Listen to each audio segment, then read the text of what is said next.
Snyder ইলেকট্রিকের তৈরি multifunctional panel metre পাওয়ারলজিক PM5300 এই মিটারটিকে বিভিন্ন অ্যাপ্লিকেশনে ব্যবহার করার জন্য বিভিন্ন ধরনের ফাংশন সংযোজন করেই তৈরি করা হয়েছে। তাই প্রতিটি ক্ষেত্রেই ভিন্ন ভিন্নভাবে প্রোগ্রামিং প্রয়োজন হয়। তো সব ক্ষেত্রেই একটি কমন প্রোগ্রামিং, আর তা হচ্ছে বেসিক প্রোগ্রামিং। আজকের ভিডিওতে আমি বেসিক প্রোগ্রামিং নিয়ে আলোচনা করব ইনশাআল্লাহ। চলুন তাহলে কথা না বাড়িয়ে আমরা মূল আলোচনা শুরু করি।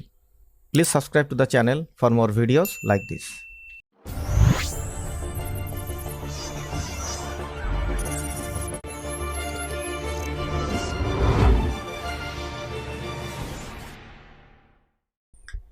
এই ভিডিও থেকে যারা যুক্ত হয়েছেন তাদের জন্য এই সিরিজের পূর্বের দুটি ভিডিও লিংক আমি ডেসক্রিপশনে দিয়ে রাখব, চাইলে দেখে নিতে পারেন। তাতে করে এই ভিডিওটি বুঝতে কিছুটা হলেও হেল্পফুল হবে। আমরা ফিজিক্যাল মিটারে চলে আসলাম। এখন মিটারটিকে আমরা পাওয়ার আপ করব।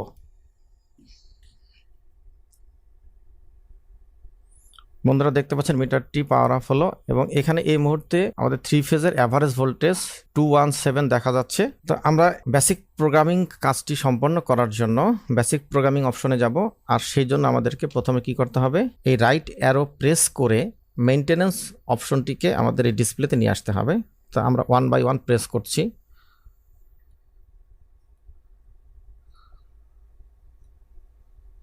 এই যে বন্ধুরা দেখতে পাচ্ছেন MAINT মেইন অর্থাৎ মেইনটেনেন্স। এই মেইনটেনেন্সের নিচে যে বাটনটি আছে, এই বাটনটি যদি আমরা প্রেস করি তাহলে আমরা মেইনটেনেন্স অপশনটিতে অ্যাক্সেস করতে পারবো। আমরা এটি প্রেস করলাম, এবং এখন আমাদেরকে সেটআপ এই বাটনটি প্রেস করতে হবে। তো এই বাটনটি প্রেস করলাম, এরপরে পাসওয়ার্ড দিতে হবে। এই মিটারটিতে কোনো অ্যাডিশনাল পাসওয়ার্ড সেট করা হয়নি, ডিফল্ট পাসওয়ার্ড যা ছিল তাই আছে। তাই আমরা এখন এটাকে ওকে প্রেস করব। এখন ওকে প্রেস করার পরে আমরা এখানে দুটি অপশন দেখতে পাচ্ছি, একটি হচ্ছে মিটার আর একটি হচ্ছে কমিউনিকেশন। আমরা মিটার অপশনে প্রবেশ করব। এবং এখানে প্রবেশ করার পরে আমরা দেখতে পাচ্ছি বেসিক এবং অ্যাডভান্স। তো যেহেতু আমরা বেসিক প্রোগ্রামিং নিয়ে কথা বলছি, তাই আমরা বেসিক এই অপশনটিতে অ্যাক্সেস করব এই বাটনটি প্রেস করার মাধ্যমে। এখন শুরুতে আমরা দেখতে পাচ্ছি পাওয়ার সিস্টেম। বন্ধুরা গতকালকে এই বিষয় নিয়ে বিস্তারিত আলোচনা করা হয়েছে। তারপরেও এখন পাওয়ার সিস্টেম কি হবে, অর্থাৎ ভোল্টেজ স্যাম্পলিং ইনপুট দেওয়ার জন্য আমাদের ইনপুট কানেকশনটা কি হবে সে অনুযায়ী এখানে আমাদের কনফিগার করতে হবে। আমরা যদি এটা কনফিগার করতে চাই তাহলে এডিট অপশনে গিয়ে এখানে এই মাইনাস বাটন এবং প্লাস বাটনের মাধ্যমে আমরা আমাদের কাঙ্ক্ষিত কনফিগারেশনটিকে সেট করতে পারবো। আমরা 1 বাই 1 প্রেস করে এখানে কনফিগারেশনগুলো দেখতে পাচ্ছি। তো আমরা 3 ফেজ 4 ওয়্যার এবং গ্রাউন্ড এই অপশনটি রাখবো। তো 3 ফেজ 4 ওয়্যার, এটা হলো ওয়াই মানে স্টার, এবং গ্রাউন্ড এই অপশনটি রাখবো। তাই আমরা এখানে ওকে করলাম। এরপরে আমরা এই ডাউন অ্যারোর মাধ্যমে নিচের অপশনটিতে আসবো ভিটি কানেকশন। অর্থাৎ ভিটি কানেকশন বলতে এখানে ভোল্টেজ ট্রান্সফরমার, অর্থাৎ যাকে আমরা পিটি বলে চিনি, অর্থাৎ পটেনশিয়াল ট্রান্সফরমার, সেটি এখন সেট করতে হবে। তো আমরা এখানে এডিট অপশনে যেতে পারি। এডিট অপশনে গিয়ে আমরা এটাকে এডিট করতে পারি। তো মূলত এই ডিভাইসটির সঙ্গে কোনো অ্যাডিশনাল পিটি ব্যবহার করা হবে না, তাই আমরা এটিকে আর চেঞ্জ না করে এখানে ডিরেক্ট কানেকশন এই অপশনটি রাখতে পারি, অথবা আমরা এখানে চেঞ্জ করে দেখতে পারি কি কি ধরনের অপশন আছে। 2VT, 3VT, ডিরেক্ট কানেকশন, অর্থাৎ এটার সঙ্গে আমরা এক্সটার্নাল 3টা পিটি অথবা 2টা পিটি দিয়েও কানেকশন করতে পারি। সেক্ষেত্রে হাই ভোল্টেজের ক্ষেত্রে আমরা পিটি ব্যবহার করব, যেহেতু আমরা একটা হাই ভোল্টেজ সিস্টেমে ব্যবহার করতেছি না বা করব না, এটা সাধারণত এলটি প্যানেলে ব্যবহার করব। সেক্ষেত্রে আমরা ডাইরেক্ট কানেকশন এই অপশনটি রাখবো, অথবা ওকে দিয়ে এখান থেকে আমরা বের হয়ে যাব। আবার আমরা ডাউন অ্যারোর মাধ্যমে নিচে যাব, সিটি অন টার্মিনাল, এটাতে আমরা এডিট করার জন্য অ্যাক্সেস করব এডিট বাটনের মাধ্যমে। এখানে দেখা যাচ্ছে যে 1 2 3 অর্থাৎ সিটি কয়টা ব্যবহার করব। যদি আমরা 3টা ফেজের জন্য 3টা সিটি ব্যবহার করি তাহলে যা আছে তাই থাকবে, আর যদি আমরা চেঞ্জ করতে চাই তাহলে এই প্লাস এবং এই মাইনাসের মাধ্যমে আমরা এটাকে চেঞ্জ করব। তো আমরা প্লাস বাটন প্রেস করছি। I1 অর্থাৎ এখানে একটা সিটি ব্যবহার করব। I2 অর্থাৎ একটা সিটি যেটা লাইন 2তে ব্যবহার করব। আবার I3 অর্থাৎ একটা সিটি যেটা লাইন 3তে ব্যবহার করব। অতঃপর I1 2 দুইটা সিটি যা লাইন 1 এবং লাইন 2তে ব্যবহার করব। এখানেও 2টা সিটি ব্যবহার, যার একটি সিটি লাইন 2তে এবং অপর সিটি লাইন 3তে ব্যবহার করব।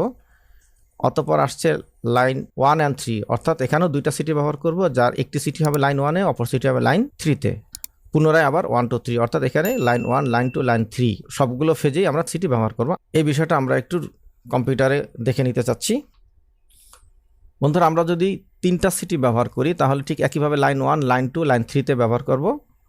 লাইন 1 লাইন 3তে ব্যবহার করতে পারি দুটো, অথবা লাইন 1 লাইন 2তে ব্যবহার করতে পারি, অথবা লাইন 2 লাইন 3তে ব্যবহার করতে পারি। সেই বিষয়গুলোই আমরা কনফিগারেশনে একটু আগে দেখেছি। আর যদি আমরা একটা সিটি ব্যবহার করি সেই ক্ষেত্রে আমরা লাইন 1-এ অথবা লাইন 2তে অথবা লাইন 3তে ব্যবহার করতে পারি। তো যেহেতু আমরা 3টা সিটি ব্যবহার করব সেক্ষেত্রে কানেকশনটি হবে এরকম, এবং আমরা এখন মিটারে যেটা দেখতে পাচ্ছি 1 2 3 এইভাবেই থাকবে, এবং এই অবস্থাতে আমরা এটাকে ওকে করে দেব। এরপরে আমরা ডাউন অ্যারোর মাধ্যমে আবারও নিচে যাব। এখন হচ্ছে সিটি প্রাইমারি এম্পিয়ার, এখানে আমরা এডিট করে চেঞ্জ করব যদি আমাদের চেঞ্জ করার প্রয়োজন হয়। অর্থাৎ আমরা আমাদের সিস্টেমে যে সিটিটি ব্যবহার করছি সেই সিটির প্রাইমারি কারেন্ট কত হবে সেটি এখন আমাদের এখানে ইনপুট করতে হবে। তো সেটি করার জন্য আমরা প্রথমে সিটির দিকে দৃষ্টিপাত করব। বন্ধুরা আমরা আবারও কম্পিউটারে যাচ্ছি। বন্ধুরা এখানে একটি সিটি দেখতে পাচ্ছেন, সিটির গায়ে এরকম একটি কথা লেখা থাকবে 150/5 অথবা 200/5 কিংবা 105 505 যাই লেখা থাকুক না কেন, এই অংশে যে কথাটি লেখা থাকবে সেটা 100 150 200 500 800 1000 যাই থাকুক সেই জিনিসটুকু আমাদের এখানে ইনপুট করতে হবে। তো এখানে লেখা আছে 150, তো আমরা এখন এটাকে 150 করব। তাহলে এক্ষেত্রে আমাদের এই সেকেন্ড ডিজিটটাকে যদি আমরা 5 করে দেই তাহলে এটাকে ইনক্রিমেন্ট করার জন্য আমরা প্লাস বাটন প্রেস করব। এখানে 1/1 ইনক্রিমেন্ট হবে, এই 5 হলো, তার মানে এখন এখানে আছে 150। এখন এটাকে সেট করার জন্য আমরা ওকে প্রেস করব। তাহলে সিটির প্রাইমারি কারেন্ট সেট করা হয়ে গেল। অথবা আমরা ডাউন অ্যারোর মাধ্যমে আবার সিটির সেকেন্ডারি এম্পিয়ার সেট করব, এবং সেট করার জন্য আমরা এডিট বাটনের মাধ্যমে এখানে অ্যাক্সেস করব। এখন দেখা যাচ্ছে যে সিটির পরবর্তী সেকশনে লেখা আছে 5 এম্পিয়ার। তাহলে সেক্ষেত্রে এই সেকশনে আমাদের 5 এম্পিয়ার সেট করতে হবে। তো সেটি অলরেডি ডিফল্ট আকারে 5 এম্পিয়ারই আছে। তো আমরা চেঞ্জ করে, এটা মূলত দুইটা অপশন থাকে 1 এবং 5, আমরা চেঞ্জ করে দেখি 1 অথবা 5। তো যেহেতু 5 রাখবো, 5 ছিল, তাই এটি চেঞ্জ করার প্রয়োজন নেই, বা যা ছিল তাই থাকবে। অতঃপর আমরা এটা ওকের মাধ্যমে এখান থেকে বের হয়ে যাব।